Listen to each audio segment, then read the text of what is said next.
नमस्कार। मुगल काल के वो प्रश्न जो परीक्षाओं में पूछे हुए हैं और बार बार रिपीट होते हैं। चलो करते हैं मुगल काल का ये दूसरा वीडियो। इसमें 31 से लेकर के 60 तक प्रश्न है। इससे पहले एक वीडियो डाल चुका हूँ, उसमें 1 से लेकर के 30 तक प्रश्न है। तो इसका पहला प्रश्न 31 नंबर, निम्नलिखित घटनाओं का सही काल क्रम चुनिए। ददराह का युद्ध, कन्नौज का युद्ध, तोसा का युद्ध, शेरशाह की मालवा विजय। तो इनको क्रम से अपने को सजाना है। तो सबसे पहले ददराह का युद्ध आ जाएगा, उसके बाद में तोसा का युद्ध आ जाएगा, उसके बाद में कन्नौज या बिलग्राम का युद्ध आ जाएगा और सबसे लास्ट में शेरशाह की मालवा विजय। तो इस हिसाब से अपना राइट आंसर हो जाएगा 2 नंबर ऑप्शन। अगला प्रश्न है, शेरशाह के संबंध में निम्नलिखित में से कौन सा कथन सही है? उसके किसी भी सिक्के पर टकसाल का नाम अंकित नहीं है। शेरशाह के सिक्कों पर बादशाह का नाम अंकित नहीं है। शेरशाह ने 165, 175 व 185 ग्रेन के सोने के सिक्के जारी किए थे। शेरशाह के कुछ सिक्कों पर पहले 4 खलीफाओं के नाम अंकित है। तो इसमें अपने को सही पूछा गया है, तो सही है 4 नंबर ऑप्शन। शेरशाह के कुछ सिक्कों पर पहले के 4 खलीफाओं के नाम अंकित है, ये सही है, बाकी ये तीनों गलत है। अगला प्रश्न है 33 नंबर प्रश्न। बंगाल का सूबेदार जिसकी आज्ञा से फ्रांसीसियों ने 1673 ईस्वी में चंद्रनगर में फैक्ट्री स्थापित की थी? शाहिस्ता खां, सरफराज खां, मुर्शिद कुली खां, अलीवर्दी खां। तो कौन था? शाइस्ता खां। 1 नंबर ऑप्शन अपना राइट आंसर हो जाएगा। अगला प्रश्न है 34 नंबर, कंधार कब हमेशा के लिए मुगलों के हाथ से निकलकर सफवियों के पास चला गया? ईस्वी सन 1606, ईस्वी सन 1617, ईस्वी सन 1622, ईस्वी सन 1632। तो इसमें अपना राइट आंसर हो जाएगा ईस्वी सन 1622। 3 नंबर ऑप्शन अपना राइट आंसर हो जाएगा। अगला प्रश्न है 35 नंबर, रोशनिया संप्रदाय के संस्थापक थे? अब्दुल्ला जौनपुरी, बाकी बिला, वाइजिद, शेख नूरुल हक। तो कौन था? वाइजिद। 3 नंबर ऑप्शन अपना राइट आंसर हो जाएगा। अगला प्रश्न है 36 नंबर, शाहजादा शाहजहां के सन 1622 के विद्रोह का संबंध जहांगीर के निम्नलिखित हुक्म से था? सूबेदार के रूप में बंगाल जाओ, शहजादा खुसरो को सुपुर्द करो, मलिक अंबर पर हमला करो, कंधार के ऊपर चढ़ाई का नेतृत्व करो। तो विद्रोह का मुख्य कारण शाहजहां का क्या था? कंधार के ऊपर चढ़ाई का नेतृत्व करो, यही मुख्य कारण था। अगला प्रश्न है 37 नंबर, मुगल साम्राज्य के में विलय के समय बीजापुर का शासक कौन था? मोहम्मद अली आदिल शाह द्वीपे, इस्माइल आदिल शाह, इब्राहिम आदिल शाह, सुल्तान सिकंदर। तो कौन था? सुल्तान सिकंदर। 4 नंबर ऑप्शन अपना राइट आंसर हो जाएगा। अगला प्रश्न है 38 नंबर, औरंगजेब ने दक्कन में निम्नलिखित में से किन 2 राज्यों को जीता था? बीजापुर, बीदर एवं बीजापुर, बीजापुर एवं गोलकुंडा, गोलकुंडा एवं अहमदनगर, अहमदनगर एवं बीजापुर। तो किन 2 राज्यों को जीता था? बीजापुर एवं गोलकुंडा। 2 नंबर ऑप्शन अपना राइट आंसर हो जाएगा। अगला प्रश्न है कथन और कारण वाला 39 नंबर। नीचे 2 कथन दिए गए हैं, जिसमें एक को कथन ए तथा दूसरे को कथन आर कहा गया है। कथन ए, सन 1636 के पश्चात शाहजहां की दक्षिण नीति सफल रही थी।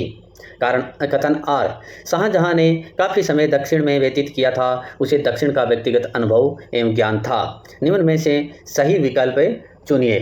तो इसमें ये दोनों ही सही है और सही व्याख्या भी है, तो इस हिसाब से अपना राइट आंसर हो जाएगा 1 नंबर ऑप्शन। अगला प्रश्न है 40 नंबर, निम्नलिखित में से किस राजपूत राज्य के उत्तराधिकार के मामले में सम्राट जहांगीर ने हस्तक्षेप किया और अपनी पसंद के व्यक्ति को राज सिंहासन पर बिठाया? आमेर, मारवाड़, बीकानेर, जैसलमेर। तो कहाँ पे किया था? मारवाड़। 2 नंबर ऑप्शन अपना राइट आंसर हो जाएगा। अगला प्रश्न है 41 नंबर, भारत में मुगल साम्राज्य का संस्थापक कौन माना जाता है? बाबर, हुमायूं, शेर शाह, अकबर। तो कौन माना जाता है? बाबर। 1 नंबर ऑप्शन अपना राइट आंसर हो जाएगा। अगला प्रश्न है 42 नंबर, पानीपत के द्वितीय युद्ध में अकबर का मुकाबला किससे हुआ? हेमू से, इब्राहिम लोदी से, सिकंदर लोदी से, हैदर से। तो किससे हुआ था? हेमू से। 1 नंबर ऑप्शन अपना राइट आंसर हो जाएगा। अगला प्रश्न है 43 नंबर, 1572 ईस्वी में मेवाड़ का शासक कौन बना था? उदय सिंह, अमर सिंह, प्रताप सिंह, संग्राम सिंह। तो कौन बना था? प्रताप सिंह। 3 नंबर ऑप्शन अपना राइट आंसर हो जाएगा। अगला प्रश्न है 44 नंबर, निम्नलिखित में से कौन सा युग सुमेलित नहीं है? अकबर द्वारा उठाए गए कदम और क्रियान्वयन का वर्ष सुमेलित नहीं है, पूछा गया है अपने से। तीर्थ यात्रा का उन्मूलन 1562, जजिया का उन्मूलन 1564, मजहर की उद्घोषणा 1579, दीन ए इलाही की स्थापना 1582। तो इसमें सुमेलित कौन सा नहीं है? तीर्थ यात्रा कर उन्मूलन 1563। ये सुमेलित नहीं, ये 1563 था, इसमें 1562 दे रखा है, इसलिए ये सुमेलित नहीं है। और इससे पहले जो वीडियो डाला था उसमें 6 नंबर प्रश्न था, उसमें मैंने गलती से 1579 बता दिया था जजिया कर का उन्मूलन। तो इसमें जजिया कर का जो उन्मूलन है 1564 में है, उसमें वो गलती थी, उसमें इस वीडियो को देखें तो सुधार कर लेना। तो 1564 है जजिया कर का उन्मूलन। अगला प्रश्न है 45 नंबर। मजहर नामक दस्तावेज का पाठ जिसके माध्यम से अकबर ने धार्मिक मामलों में सर्वोपरि निर्णायक की भूमिका ग्रहण की थी मिलता है निजामुद्दीन की तबकात अकबरी में, आरिफ कंदारी की तारीख अलफी में, अबुल फजल की अकबरनामा में, बदायूनी की मुख्तकाब उत तवारीख में। तो कहाँ पे मिलता है? अबुल फजल की अकबरनामा में। 3 नंबर ऑप्शन अपना राइट आंसर हो जाएगा। अगला प्रश्न है कथन और कारण वाला। कथन, तौहीद ए इलाही तथा सुलह ए कुल के सिद्धांत सम्राट अकबर के सर्वेश्वरवादी सार्वभौमिक नजरिए की पुष्टि करते हैं। कारण, कथन आर, मजहर के माध्यम से उसने आध्यात्मिक तथा सांसारिक शक्ति संचित करने का प्रयास किया। उपरोक्त कथनों के संदर्भ में सही विकल्प चुनिए। तो सही विकल्प कौन सा है वो अपने को बताना है। हाँ, ये दोनों ही सही है, परंतु सही स्पष्टीकरण नहीं है। ए का आर है वो सही स्पष्टीकरण नहीं है, इस वजह से अपना राइट आंसर हो जाएगा 2 नंबर ऑप्शन। अगला प्रश्न है 47 नंबर। यह भी कथन और कारण वाला प्रश्न है।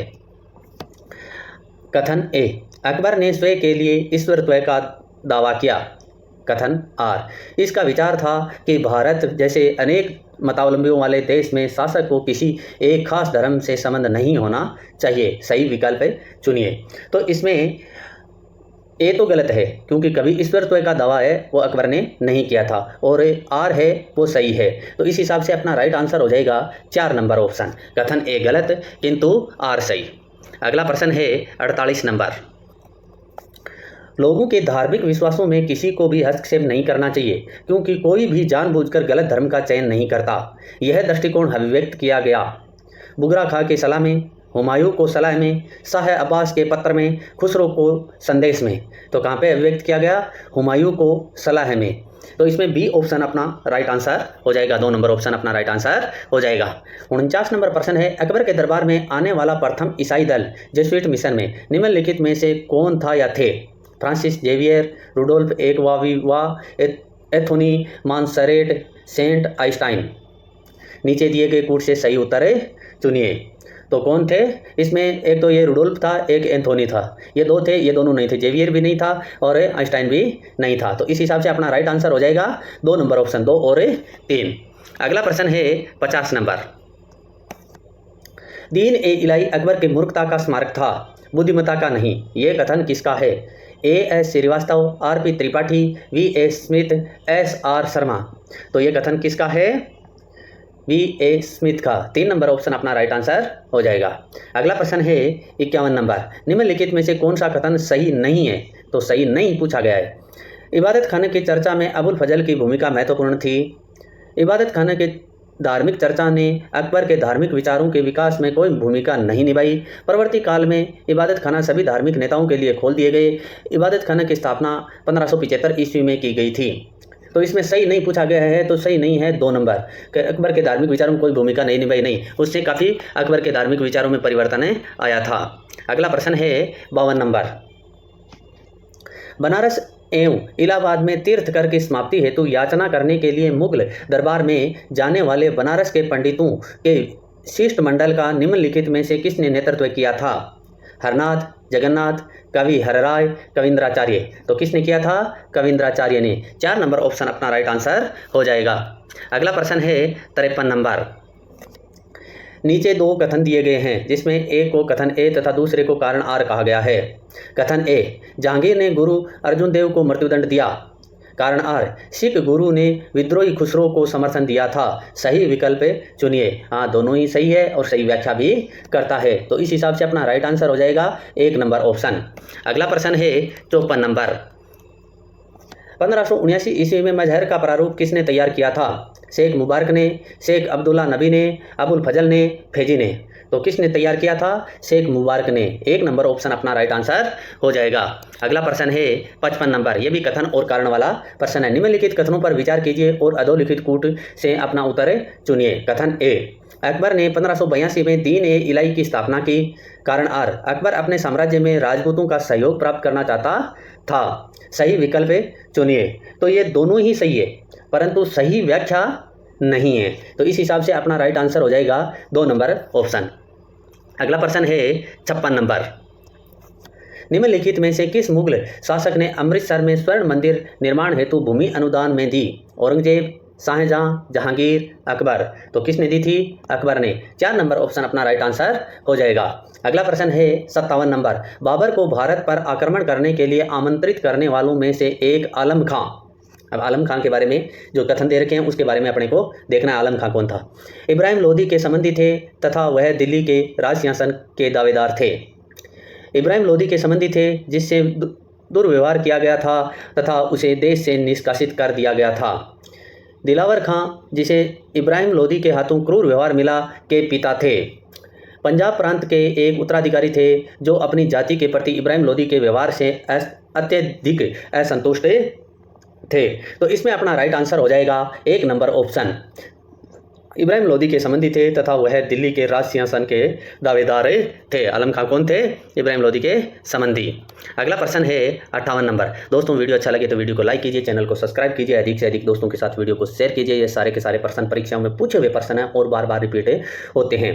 और इससे पहले एंशिएंट हिस्ट्री के वीडियो डाल चुका हूँ, सल्तनत काल के भी वीडियो डाल चुका हूँ, और इसके बाद में जो मुगल काल है इसके प्रशासन का वीडियो डालूंगा, और बाद में अपने मॉडर्न हिस्ट्री में सारे टॉपिकों को वीडियो में डालूंगा। तो 58 नंबर प्रश्न करते हैं। मध्यकालीन भारत के मुगल शासक वस्तुतः थे फारसी, ईरानी, अफगान, चंगताई तुर्क, प्रयुक्त में से कोई नहीं।